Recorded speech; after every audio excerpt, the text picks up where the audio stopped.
As a society, we face a difficult question. How do we educate our young? The problems of our most common solution, public education, cannot be understated. With rising test expectations, lack of funding, and the underlying need to create functional citizens, there's just so much being asked of everyone involved. So what about an alternative? Another solution that states could use to help alleviate these difficulties. Could the loosening of regulations improve the ability of schools to serve students, or does it just create a worse alternative? Let's consider the possibility of charter schools. A charter school, according to the National Charter School Resource Center, is a public school that operates as a school of choice. Charter schools commit to obtaining specific educational objectives in return for a charter to operate a school. Charter schools are exempt from significant state or local regulations related to operation and management, but otherwise adhere to regulations of public schools. The theory behind this is simple in principle. People believe that schools have too much regulation from a federal and state level, and that communities should have the choice to create their own guidelines based on how they believe their young should be educated. But the question is, who benefits? Students should be the ones getting the most direct benefits. They should be able to focus less on tests and how to take them and what's going to be on them, and instead focus on content and developing a love of learning. But is that what is happening in a charter school versus what is happening in public schools? According to research published in the Journal of Political Economy by Christopher Walters in 2018, charter schools generate larger gains for disadvantaged students, but demand for charters is stronger among more advantaged students. This research demonstrates two things. The research indicates that there are benefits for our students who attend charter schools, but it would seem that those benefits are going to students who do not necessarily need them.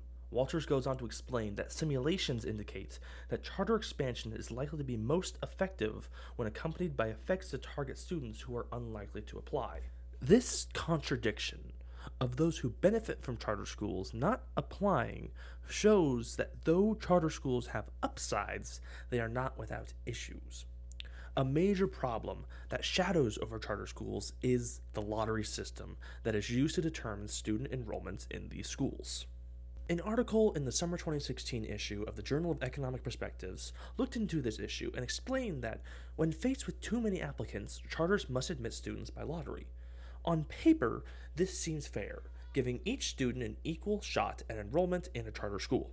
The reality, however, is much more disconcerting.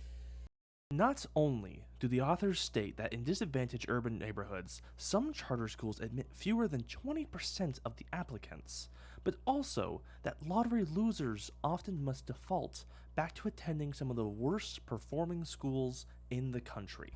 Clearly, this is an issue that the system must address. But just because there are cracks in the system does not mean that the charter school system is without any merits. Walter's 2018 study of positive effects of charter schools should not be taken in isolation.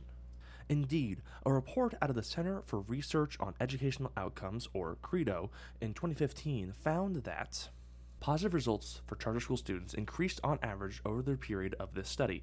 In 2008-2009, charter attendance on average produced 29 additional days of learning for students in math and 24 additional days of learning in reading. By 2011-2012, charter students received 58 additional learning days of math and 41 additional days in reading, relative to their traditional public school peers. Just like anything, the more time you spend with it, the better you get at it.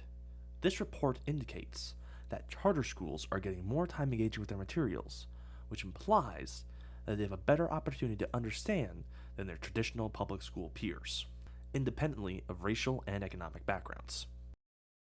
But an increase in days of instructions means nothing if a school closes out from under you. Just how often do charter schools fail to meet expectations they set and end up closing?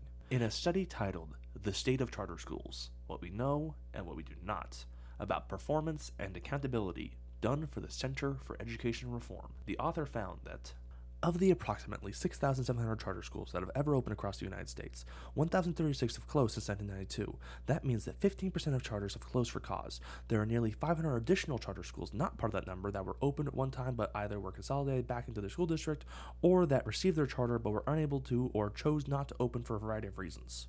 This is one of the biggest concerns to be seen in charter schools. If these numbers were occurring in typical public schools, there would be outrage across the nation. Looking beyond the numbers, the real concern should be what the closure of charter schools means for the kids attending. Looking back to the lottery implies students will be put back into the worst performing schools. And all of this only scratches the surface of the many sides of the question that is charter schools. We weren't even able to discuss questions like charter schools pulling funding away from public schools that are already desperately in need of money, issues of working with students that have disabilities, or even the issue of for-profit charters. That's not to say that there were only negative things that weren't touched upon. There's arguments for charter school we also didn't get to, like lower disciplinary actions or the autonomy of charter schools to experiment with new philosophies of education. The topic of charter schools is so broad that a 7-minute video could never do it all justice. Charter schools are a double-edged sword. Students get a better education, but not the students who need it. They get more time in the classroom, but who knows if their school is going to be open.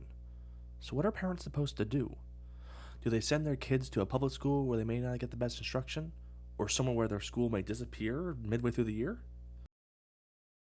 Ultimately, charter schools are one of the many things that one has taken into consideration when deciding the education of their children. And that's what it comes down to.